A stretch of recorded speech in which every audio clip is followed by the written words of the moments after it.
Hello everyone, Lawrence here from Unicorn Reviews with a mini review of the Asus RP-AC52 wireless range extender. It's a mini review because it's going to be very short and it'll just have the necessary information, but I'm not going to go into a lot of depth here with testing and performance results because I don't have a standardized testing procedure for it, and any device will respond differently to the environment, like for example my wooden house versus a concrete house versus an open area. Stuff like that, or a lot of interference from neighbors or neighboring Wi-Fi networks. Anyway, this device, 60 euros it costs. It's a dual band range extender, so it'll extend the 2.4 gigahertz range and the 5 gigahertz range. It also says that on the box.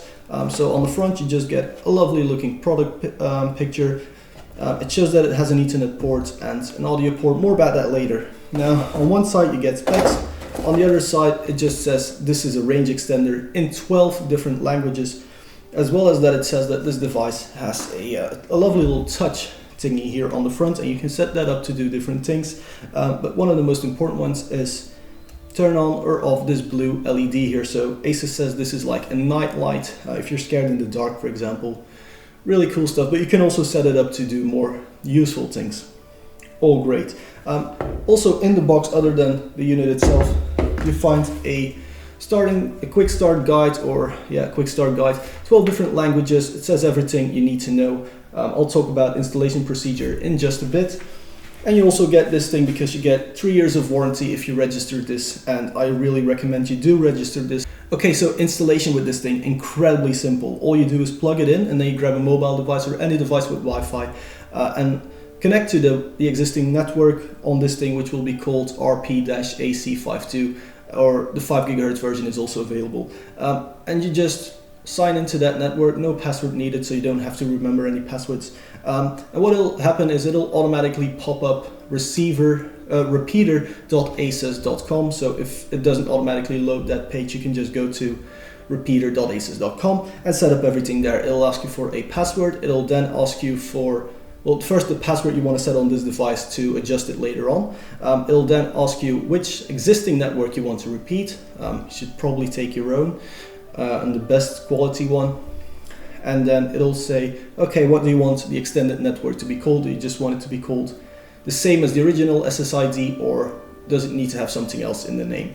Whatever. And that's pretty much it for the setup work. After that, it will work. Now, quick little thing, if you set it up with the same SSID twice, it'll be actually quite difficult to go back to the repeater.asus.com web interface for this thing to set it up.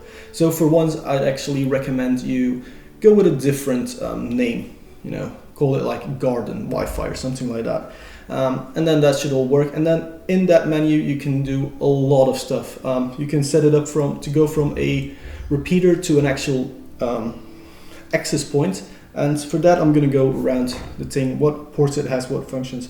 First of all, on the right side, for me, your left actually, it has a reset thing, a slider for on or off. I actually prefer a push button. I don't know why Asus did it, probably because if there's something next to this in the socket, it'll interfere with that. So I guess the slider is okay. And a WPS button for easy connectivity. And then on this side is what you'll need for that access point functionality. Sadly though, however, it's only fast Ethernet, it's not gigabit Ethernet. So if you're using it as a repeater, you can just tap some internet off of this, and then the 100 megabits a second is fine. You won't really even achieve that. I actually only got 90 in most of my testing, but that will be fine for them. But if you set it up as an access point, gigabit Ethernet should actually be present on this thing, but it isn't. And then below that you have a 3.5mm audio jack, which is great for when you're listening to music, you come home, you have your headphones still in, and then all you do is in the AI player, the Asus AI player, available for Android and iOS, you just switch the playback device, and then the sound will actually come out of here into speakers you have at home. Very cool for like seamless transitions between your headphones and your home audio system. Really cool stuff. So I guess let's talk about performance. Range on this thing, because it is a range extender mostly. I really wouldn't recommend using it as an access point. Range on this thing up to 40 meters in an open area. In my house, 10 to 20 meters if you're lucky, depending on how many walls are between this thing and your mobile device.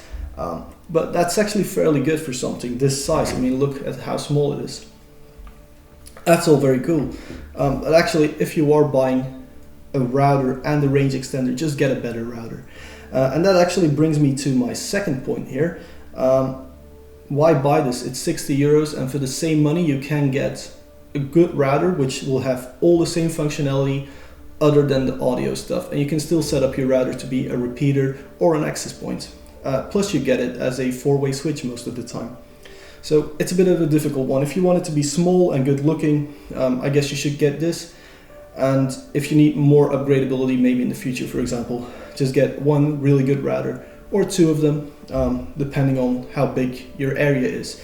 So throughput, as I said, I was getting about 19 megabits a second, which is, in my testing, 11 megabytes a second, which is plenty really. And I was able to, stream full HD video, which is around 2 megabytes a second with mine, at up to 30 meters into the garden with this thing sitting right here on the table, of course plugged in. It's not plugged in right now.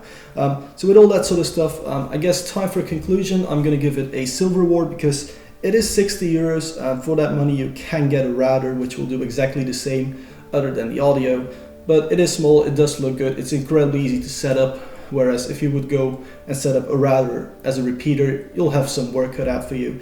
But anyway, guys, if you like this video, press the like button, press the dislike button. If you didn't like this video, you can leave a comment, subscribe to Unicorn Reviews, also subscribe to Tech Vlog Time for more random stuff really.